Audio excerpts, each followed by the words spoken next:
इस कहानी में एक अजीब सी चीज ये है कि लोग आपस में बात नहीं करते, क्योंकि जो भी आवाज निकालता है उसे एक खौफनाक शैतान मार डालता है। लेकिन ये शैतान कौन है और ये सब क्यों हो रहा है, ये सब हम इस कहानी में देखेंगे। तो इस मूवी की शुरुआत होती है एक तबाही के बाद की दुनिया को दिखाने से, जहाँ कुछ ही लोग जिंदा बचे होते हैं। जंगल में हमें एजरियल नाम की एक लड़की नजर आती है जो एक पौधे के फूल तोड़ रही होती है। जंगल की खामोशी में अचानक एक अजीब सी आवाज गूंजती है जो उसे खौफजदा करके रख देती है। इसी दौरान एजरियल को अपना दोस्त नजर आया जो आग जला कर बैठा होता है। एजरियल फौरन उस आग को बुझा देती है और उसे चुप रहने का इशारा करती है, क्योंकि इस जंगल में हर छोटी सी आवाज मौत का सिग्नल होता है। क्योंकि यहाँ जो शैतान है वो आवाज सुनकर उसी तरफ जा सकता है और उस इंसान को मार देता है। ये दोनों चुपचाप बैठकर वक्त गुजारते हैं। फिर एजरियल अपनी दोस्त को फूल से बनी एक चीज देती है जो उसने खुद बनाई थी, मगर अचानक इन दोनों को फिर से कोई आवाज सुनाई देती है जिससे वो अलर्ट हो गई। दोनों छुपने की कोशिश करते हैं लेकिन समझ जाते हैं कि जंगल में हमारे अलावा कोई और भी है। एजरियल का दोस्त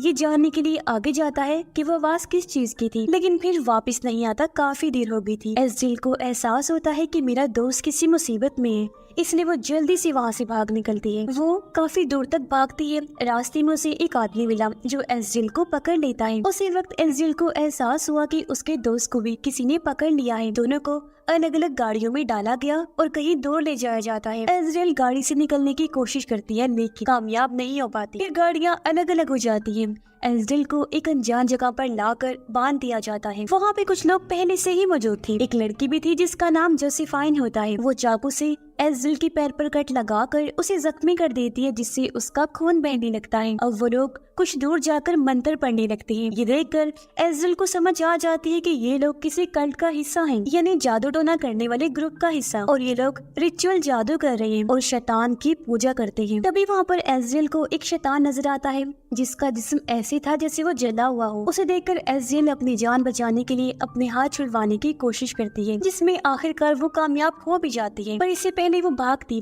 कल्ट का एक लड़का आकर एजरियल को पकड़ लेता है और उसे फिर से बांधने की कोशिश करता है, लेकिन एजरियल एक लकड़ी उठाकर उसके गले में घुसा देती है जिससे उसका खून बहने लगा। तभी यहाँ शैतान आकर उसके खून को चखने लगता है और उस लड़के को काट खाता है, जबकि एजरियल अपनी जान बचाने के लिए भाग जाती है। लेकिन वहाँ के लोगों को पता चल जाता है कि एजरियल फरार हो गई है और उनका एक आदमी मारा गया है। एजरियल जंगल के रास्ते काफी दूर निकल जाती है। वो एक नदी के पास पहुंची, अपने जख्मों को साफ करती है और पैर वाले जख्म पर पट्टी बांधती है। मगर तभी उसने देखा कि मेरे पास वही जला हुआ शैतान आ रहा है, पर वह शोर नहीं करती, चुप रहती है और पास बनी केव यानी गार में चली जाती है छुपने के लिए। लेकिन वो शैतान उसे ढूंढता हुआ वहाँ भी चला जाता है। एजरियल पूरी कोशिश करती है कि कोई आवाज न करे ताकि वो शैतान उसे महसूस न कर सके। शैतान को भी उसके बारे में पता नहीं चल पाया और वो केव से चला जाता है। इसके बाद एजरियल बाहर निकली, अपने रास्ते पर आगे बढ़ने लगती है। वो एक छोटी बस्ती तक पहुंच जाती है जहाँ कुछ लोग उन शैतानों से बचकर रह रहे थे। उन्होंने यहाँ फैंस, बाड़े और कटीले तार लगाए हुए थे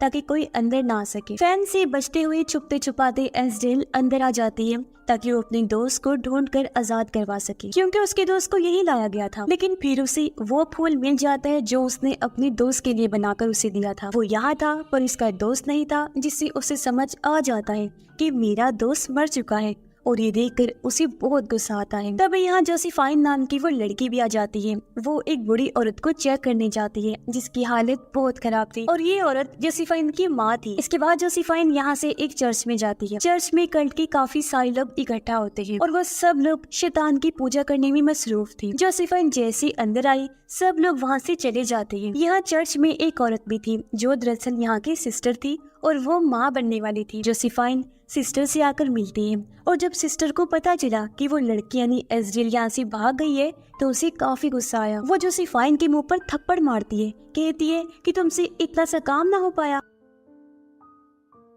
तभी हम देखते हैं कि एजरियल इस जगह के नीचे ही छुपी हुई है, पर तभी एक औरत आकर उसे पकड़ लेती है। तब एजरियल डरती नहीं बल्कि उसे लड़ती है, उसका मुकाबला करती है और आखिर उस औरत को मार गिराती है। पर तब तक बाकी लोगों को भी पता चल चुका था कि वो एजरियल नाम की लड़की यहाँ घुस आई है, तो सब लोग उसे पकड़ने के लिए एकदम अलर्ट हो जाते हैं, क्योंकि कैसे भी करके वो लोग एजरियल को पकड़ना चाहते हैं और उसे शैतान को देना चाहते हैं ताकि वो अपने मकसद में कामयाब हो सके, जो मकसद बहुत खतरनाक था।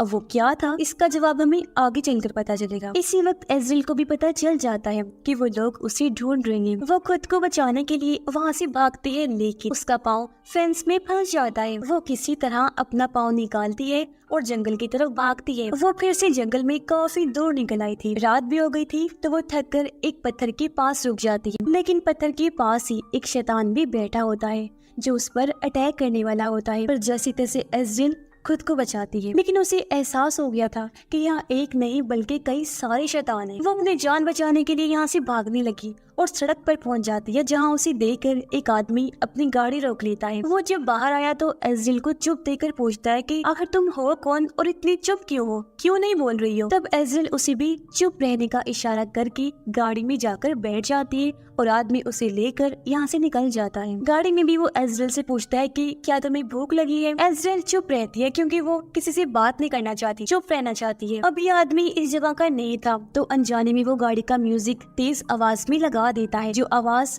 कल्ट के लोगों ने भी सुन ली थी, जो कुछ दूर जाने पर सामने आकर खड़े हो जाते हैं और उस आदमी को गोली मार देते हैं। इससे गाड़ी का बैलेंस बिगड़ने से एक्सीडेंट हो गया और वो एक पेड़ से जा टकराती है। आदमी मर गया, लेकिन एज़रियल जिंदा बच जाती है और वहाँ से भागने लगती है। एक आदमी उसे पकड़ लेता है, भागने ही नहीं दे रहा था, रोकने की कोशिश करता है, लेकिन वो उससे लड़ती है। आदमी के पास गन थी जो छीनकर एज़रियल उसे शूट करके वहाँ से आगे बढ़ जाती है। काफी दूर आने पर वो अपने दोस्त को देखती है जो जिंदा होता है, लेकिन उसकी दोस्त ने यहाँ एक पिंजरा लगाया हुआ था ताकि शैतान को पकड़ सके। लेकिन एज़रियल का पाँव उस पिंजरे में फंस जाता है और वो पेड़ से उल्टा लटक जाती है। इसी वक्त कल्ट का एक आदमी वहाँ आ जाता है जो उन दोनों को मारना चाहता था ताकि इन्हें शैतान को दे सके। वो जब आगे बढ़ता है तो एज़रियल उसे पकड़कर गिरा देती है, जिससे आदमी जख्मी हो गया। जब उसका खून बहता है तो उसे सूंघकर शैतान यहाँ आ जाता है, जो पहले उसके खून को चाटता है, फिर आदमी को खा जाता है। फिर वो एज़रियल की दोस्त की तरफ बढ़ा, साथ ही एज़रियल को भी खाने की कोशिश करता है पेड़ पर चढ़ के, लेकिन एज़रियल किसी तरह अपने आप को आजाद कर लेती है, मगर अपने दोस्त को नहीं बचा पाती। शैतान उसे खा जाता है,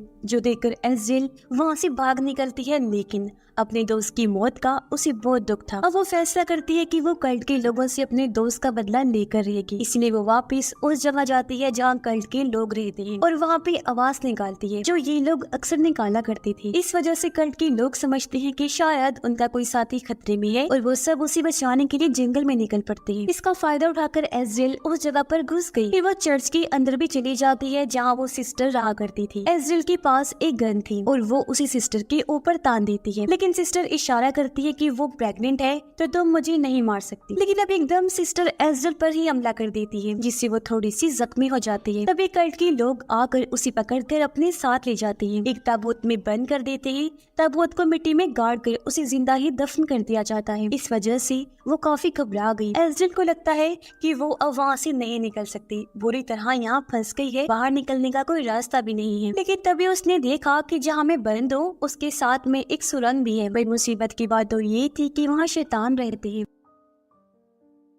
एज़रियल को और भी डर लगने लगता है, लेकिन फिर भी वो सुरंग के रास्ते से निकलने की कोशिश करती है। यहाँ काफी अंधेरा था, लैंटर्न लेकर वो आगे बढ़ी और उसे पता चलता है कि यहाँ रहने वाले शैतानों ने मुझे देख लिया है और उसके पीछे बढ़ जाते हैं वो, इसलिए वो वापस भागकर उसी ताबूत में चली जाती है। पर तभी एक शैतान ठीक एज़रियल के ऊपर आ जाता है। वो उसके खून को सूंघता तो है, लेकिन उसे कुछ करता नहीं, छोड़ देता है, क्योंकि एज़रियल के हाथ पे उस प्रेग्नेंट सिस्टर का खून लगा हुआ था, जिससे शैतान को ये लगा कि यही वो प्रेग्नेंट औरत है जो हमारे बच्चे को जन्म देने वाली है, इन्हीं शैतान के बच्चे को। इसलिए कोई भी शैतान एज़रियल को कुछ नहीं कहता और इस तरह उसकी जान बच जाती है। फिर कल्ट के सभी लोग अपने अपने टेंट्स में वापस आ जाते हैं। एज़रियल भी उसी सुरंग के रास्ते एक टेंट से निकलकर बाहर आ जाती है, क्योंकि सुरंग का रास्ता एक टेंट से बाहर निकलता था जहाँ से वो बाहर आ गई थी। अब हम सिस्टर को देखते हैं जो अभी तक चर्च में थी और अपने पेट के जख्मों को साफ कर रही होती है। पर तभी यहाँ पर जोसेफाइन आ गई जो उसकी मदद करती है, लेकिन तभी उन्हें पता चलता है